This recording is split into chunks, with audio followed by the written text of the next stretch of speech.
Hi, good morning. So today is our third day of travel and we are going to make our blueberry coffee cake. So before we left the house, we made up our batter and I can put the ingredients in the, whatever it's called, the notes of the video. But anyway, so we've got it. It looks pretty scary. I just stuck it in a bag. So we're going to use a springform pan. If you've never used a springform pan, this is what it looks like. So you got to put the bottom in it and clasp it. That way, when it's done, you just unclasp it. So like, usually use these for cheesecake, but we're going to use it for this coffee cake. Now I forgot that I was supposed to grease and flour this pan, so I don't have any flour, but we're just going to grease it with a little bit of olive oil. I think it'll be okay. So we're just going to smush that all around, just so it doesn't stick too much. Okay. Then, what I was thinking would work, we'll find out, is I'm just going to snip the corner of this bag and we're going to squirt it. So we're going to squirt about half of this batter in here. I used frozen blueberries for the first time, little bitty blueberries, and so they made this batter super purple, which is kind of fun, but it's also a little weird. So I'm going to squirt about half of it in, really just enough to cover the bottom because we want to make sure that we cover the pudding layer with batter too. So I'm going to start with that and see if that works.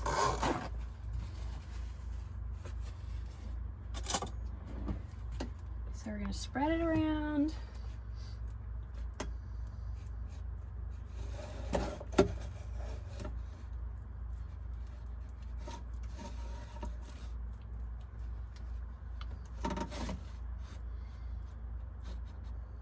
I need just a tiny bit more.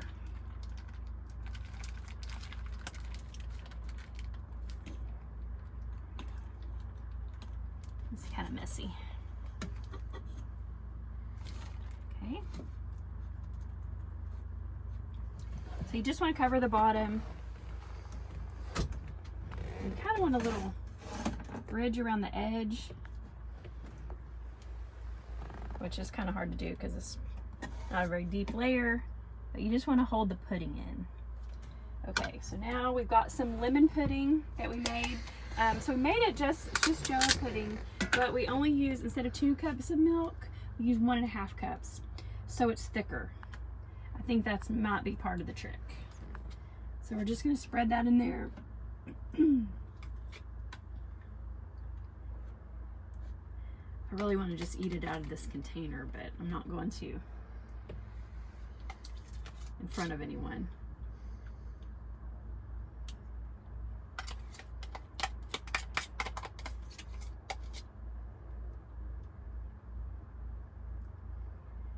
So we prepped this a couple days ago, so this pudding is nice and thick.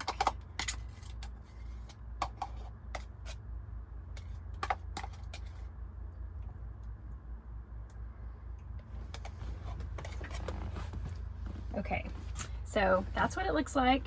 Got a kind of a deep layer of pudding in the middle. Let's taste it. Okay, now this part's fun too. So we're gonna just squirt this. Hopefully this bag doesn't explode on the other end.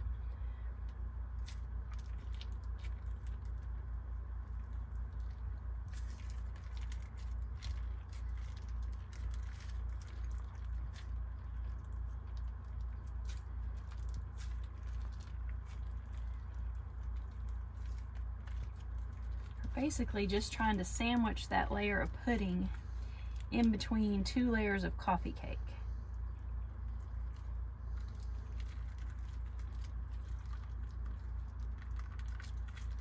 This little bag worked pretty good, I think.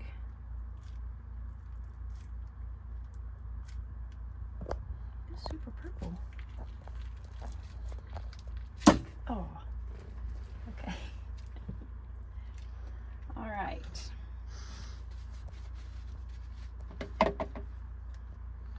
Spread that around and make sure we cover the pudding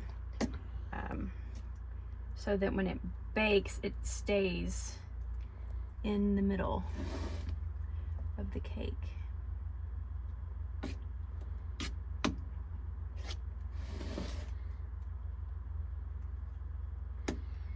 Almost there.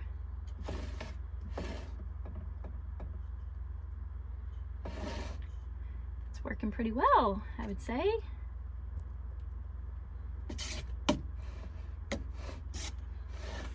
Okay, now we're gonna put our crumble topping. I got on my elbow, that was a pretty good trick.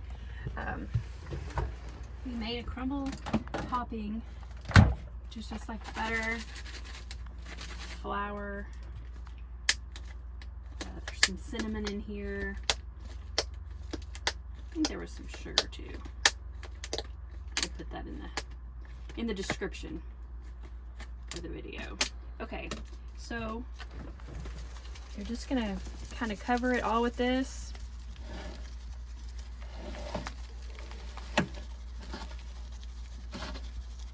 And then we've got our little Ninja Foodi oven that we love set up outside just to keep from heating up the van. So we're gonna walk out there, we've got it plugged in.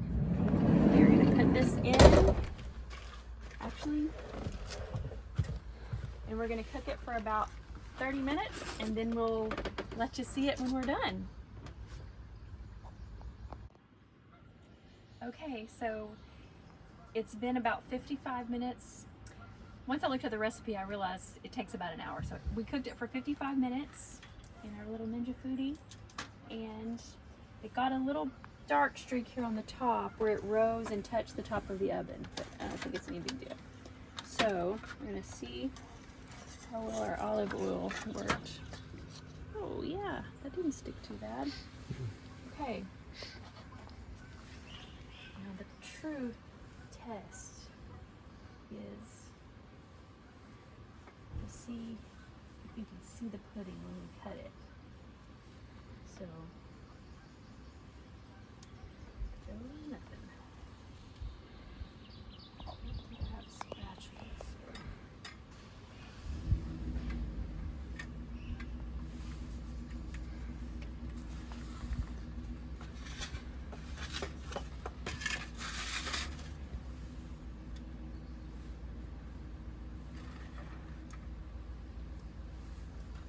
Oh yeah. Okay. It's messy, but I think I would call that a success in our new little oven.